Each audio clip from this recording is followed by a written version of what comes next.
This is COTA, one of the most iconic tracks in Formula 1. Max does a lap here in about 1 minute 32 seconds. So I gave myself 3 days to learn the track, figure out the car, and see how close I could get. I'm going to be playing as Lando Norris, and we're going to beat Max Verstappen's time on COTA. Getting started here. Oh my god, the force feedback on this is crazy.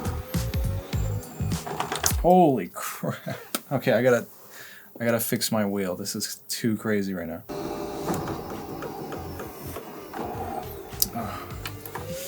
It's hard to keep track of shifting the gear, braking, and steering. It's like there's so much to keep track of. Day 1 was supposed to be simple. Just set a baseline lap and see where I was at.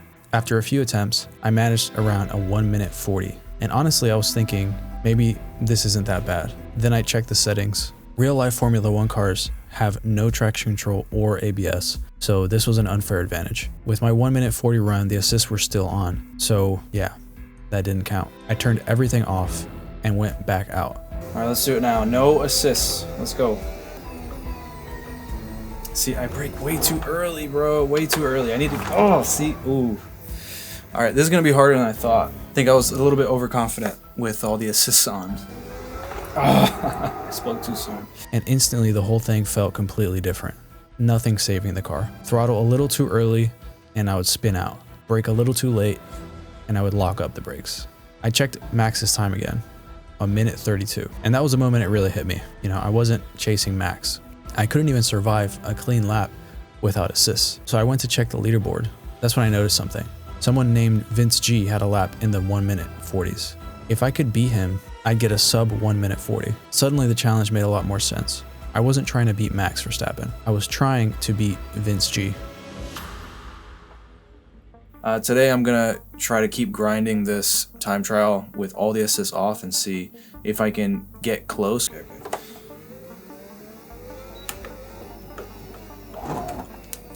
See, that's the tough part, man. The tough part, doing everything at once. I think that's what I found out yesterday. It's like trying to brake, steer, and, you know, pay attention to the turn coming up, everything. It's so tough. Yeah, this is feeling good. This is feeling good. Oh, come on. Dude, one little mistake and it just spins you out. It's so hard, dude. I just want to get one clean lap, bro, with no assist, no ABS, and no traction control. Let's see what we can get. Come on. Oh, dude. Well, you know, it takes a lot to lock up these brakes. I was like pretty much foot to the floor. And they weren't locking until the very end. Oh, okay. Well, I can almost feel when it's gonna be too much gas. Like I'm starting to learn a little bit, like almost predict when it's gonna spin out. Oh my. Okay, this is a tight turn. Holy crap. Stay in third. Through here. Okay. Okay, drift a Formula 1 car a little bit. That's fine. Hey, this is a pretty decent lap. Let's keep it going.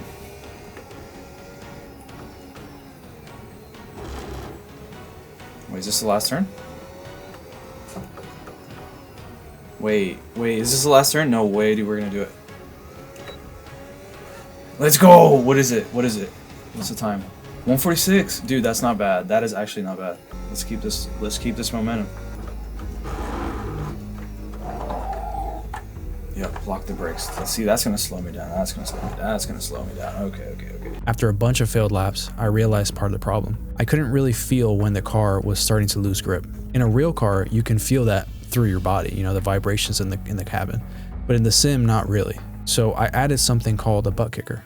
So there's something underneath the chair that actually vibrates to simulate, you know, loss of traction and, you know, all sorts of stuff with the car. So I'm hoping that helps. Yeah, dude, I can feel.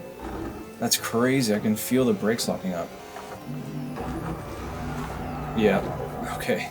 Oh, now I'm contending with feeling the vibration of the wheel, also having to steer, brake at the right time, accelerate at the right time, steer at the right time. It's like a new dimension, even though it's helpful. It's like when you add a new thing when you're learning, it actually makes it more difficult at first.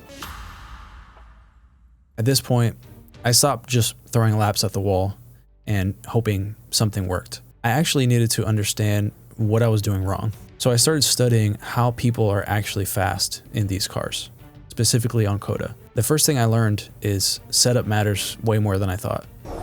See, I'm letting go. I'm doing like way too little brake. Hold on, bro. That's it? No, I gotta adjust that braking zone. That's like kind of crazy. I have the brake pedal at like 80% and it's only showing 50% on the screen.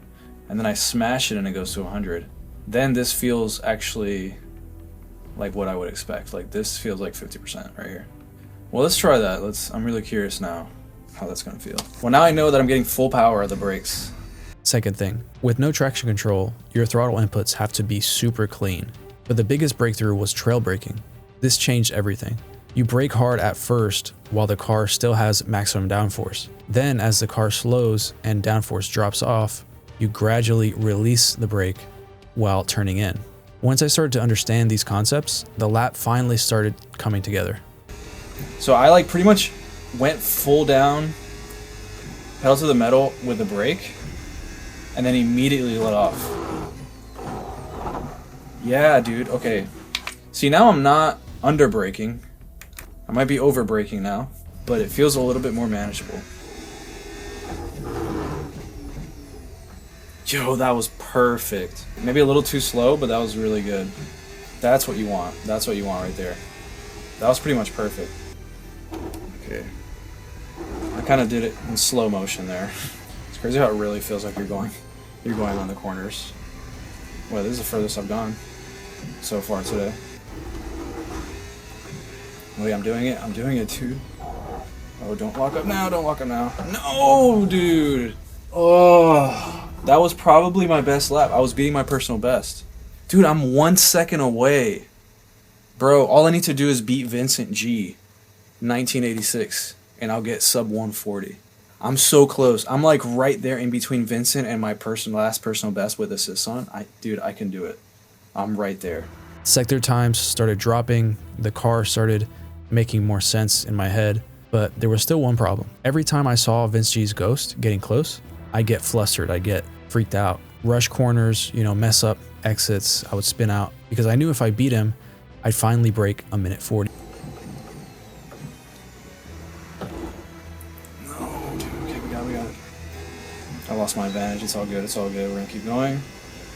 There's gotta be a way to make up time.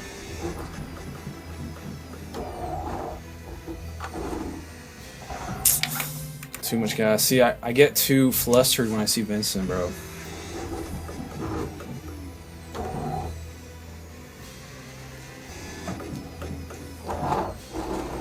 Oh, that was such a good lap. Okay. Dude, I'm sweating. I was locked in, dude. I was not... Yo, I thought I had it, man. Yeah, dude, that second section, I'm really slow in that second section. That's why we passed me. I'm still ahead, bro. I'm still ahead. Let's go. No, dude. Oh my... How did he catch up, bro?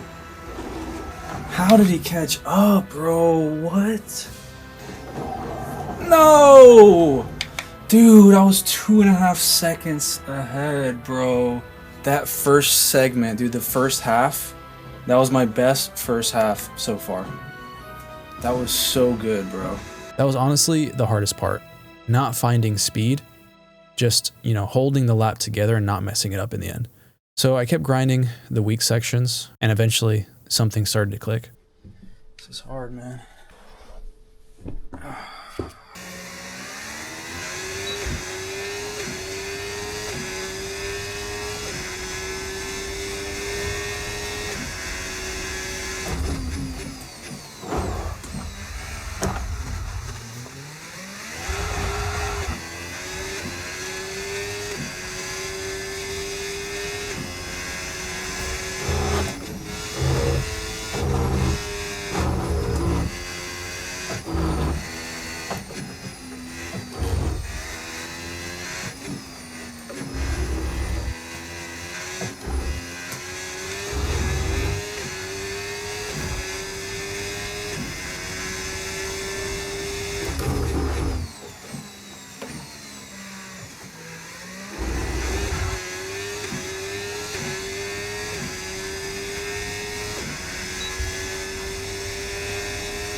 Yo!